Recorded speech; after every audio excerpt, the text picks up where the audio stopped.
Hey, this is B-Rad. This is a special Rated M Talk.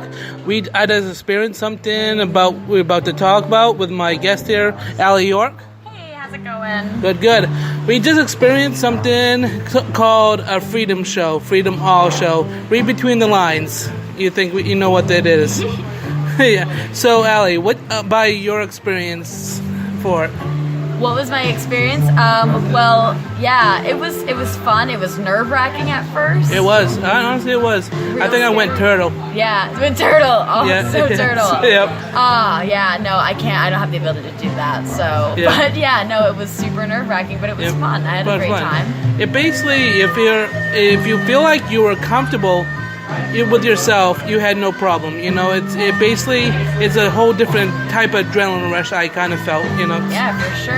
Yeah. I felt like I got back to my roots, man. I was like, we were born naked, you know, like back in Lucy age, we were fucking naked. Exactly. Awesome. Yeah. Fuck yeah.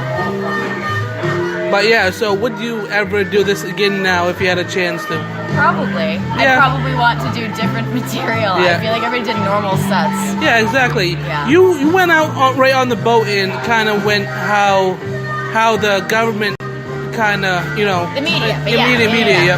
Media fucks up like our representation of like beauty, and it's so silly. The standards of beauty are so high and unattainable. Exactly. It's like I'm a big guy. People know that, and I don't really give a fuck. You know, it's Yep. Don't really give a fuck. You know. Yeah. That's good. Yeah. Yep. I feel like confidence is the sexiest thing in a person. It's Yep. not the body. The body is just kind of secondary. It is. It honestly, you were born with this body. Well, you gained a few pounds over the years, but it's that. You know. But tell me a little bit about how you began comedy. Let's sway a little bit past that and tell me a little bit how you began to comedy. Comedy, I learned it in my hometown. Ian Stewart had a show in York, Maine. You know, have you been to Southern Maine Brewing Company? Yep. Yeah. So that's where I first saw comedy shows. It was awesome. I loved it. And then I was living in Connecticut for a while. I'm a flight attendant and I wasn't working a lot. And I was just so bored and getting so sad. It was winter time. I was I need to do something with my time, and then I was I've always wanted to be a comedian. Yep. So being a flight attendant, does that give you a lot of material? Weirdly enough, no. I'm too afraid to do it because I'm afraid that my work will fire me if they learn what airline I work for. I'm bad mouthing them or bad mouthing our customers. You know, I say retail with my work, so it's because probably everybody knows where I work, but you say it just in case this audio gets out there and someone from work hears it. That's exactly. Yep. I get that. Yeah. So, anything else you want to say out to the people that's listening to this about how being yourself and all that stuff? Any message out there? Yeah, support body positivity. Everybody's beautiful. Fuck yes, there is. Yep, are we allowed to swear? Oh yeah, no, cool, yeah, awesome, perfect. yeah, we're allowed to swear. All right, awesome. Yep. So what else? Hey, does he want to? Caleb, want to get on B-Rad's podcast? Yeah, we do a little podcast right now. You did a great job, sir. Yeah, Caleb, tell us a little about your experience of that. That was a lot of fun. I've been dying to get naked because I got a weird body. Yeah. And, that's for sure. It's hard to do comedy about my weird body with my clothes on. Yeah. So I want to do another naked show soon. Yeah, it's fun. Boston has one, and so it's... Yeah, I'm going to get down to that one, the one in New York. Yep. I'm addicted. Now, I'm maybe a naked like comic. I was saying to Allie, it's an adrenaline rush. It's a different level of high, you know, or, you know... Yeah, it was fun. Yeah. It was a lot of fun. I like the body positivity aspect of it. Yep. Yeah. Everybody did a good And job. honestly, I think the audience members, I felt respected the art or whatever was up there, you know? Totally, Yeah.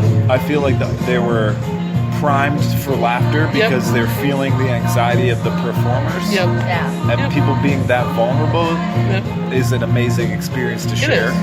It is, and you can joke around about, I couldn't joke around. I had about 6 foot penis. I couldn't tell him that. Yeah. Right. You're not gonna lie about anybody's body. Exactly. Nobody is trying to I don't know. be the hot one. Yeah. I don't feel like anybody was trying to be that. Everybody has insecurities. Yeah, they do. Everybody. And does. I've learned that towards a younger age, I was a little insecure back in high school, but I kind of grew out there. I'm like, fuck it, You gotta learn how to laugh about your body. Exactly. All bodies are weird. Exactly. Even fucking Angelina Jolie and Brad Pitt have weird smells and sounds that their bodies emit. Oh, yeah. They have a digestive tract. Oh, yeah. You know, everybody's got a fucking body. Yeah. They're all pretty goddamn similar. Oh, yeah. But yeah, it's, do a few more minutes, but can you tell a little bit about how you began comedy? I asked Allie about that, and I started about a year and a half ago. Mike Hallinan, a local awesome comic, and I were working together at a restaurant, and I had no idea that there was a comedy scene in Portland. Yep. The comedy scene in Portland, since I started, has been popping off. yeah, it is thriving right now. It is. I got in Did at you the start perfect back time. when the launches were open? No, I came in when the only mic in town was Baru. Yep. And it has just grown from there. Yeah, I started when launches. I got a chance to be in the Comedy Connection and all that stuff. So it's explain what type of comedy you do. Oh man, I try to just be my weird self. I would say I'm weird. I like to confess things or talk about. I like to do a little bit of the social commentary. I feel like we have a responsibility to talk about important issues in a silly way that brings everybody on board and is super relatable. Just try to be human. I do human comedy. Exactly. I'm not trying to be clever. Yep. I make a point of never finishing a joke. None of my jokes are finished. They're all kind of loose so that I sound like I'm stumbling over my words when I'm doing them. That's what I want people to relate to it very, very hard.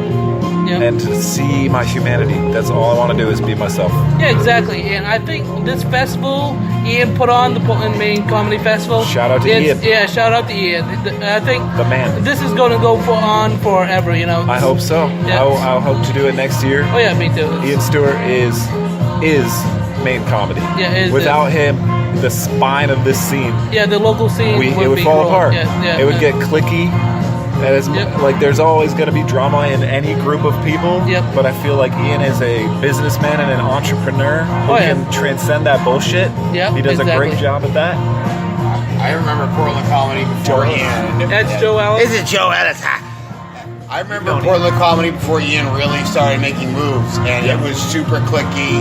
If you didn't know the right people, you weren't gonna get booked. It was really hard to get a start. Especially with a Comedy Connection. That Comedy Connection was a group, You had to know somebody to get in there, to the Comedy Connection. Ian Stewart definitely recognizes the importance of bringing in young blood, like new people. Exactly. And he allows you to do your first few shows where you're going to suck. He's not afraid to throw some people up to start out a show with like 8 or 9 comics on it. It's like their very first show. Oh yeah. That is so good for the scene. It is. It's so good for comedy in Portland. It is. It's amazing. This scene's gonna be thriving, over the years. It's nice not to have to kiss somebody's ass in order to get a mic or get on an open mic. Yeah, exactly. Kind of like a certain group that used to be in Portland, which was a co-op of sorts. I don't remember their name. Yeah, exactly. Yeah. But there's a lot of ego stroking that goes on, a lot of high-fiving, and that's also part of chemistry. Yeah, exactly. And I felt when we were back there, we kind of bonded away when it was high-fiving. It was a certain bond, that we experienced. I feel like if you stand naked in a room with somebody, you're their friend. Yep, exactly. Like that has you got nothing to hide. Yeah. Yep. Or you're really scared. It's good to be your friend, B-Rad. Joe, would you ever jump on that bandwagon? No, because my wife would probably kill me first. Does your wife know you're here, Joe Ellis? Oh, she knows I'm here. She knows you're here. She knows you saw 3 naked girl bodies. Yeah, she doesn't mind me looking. She just doesn't want people looking at me. All right. She's got to keep that to herself. Yeah. Exactly. All right. Like, we can go to the strip club. I just can't strip. Yo, B-Rad, much love, dude. I'm going to run to Bamford. You're going to be out tonight? I'll see you around. No, we're heading back home. But, That's good to see you, man. But this has been B-Rad at the Portland Maine Comedy Festival. This at the Freedom Show. If you can't rebound the rounds, but this has been B-Rad. Catch you later.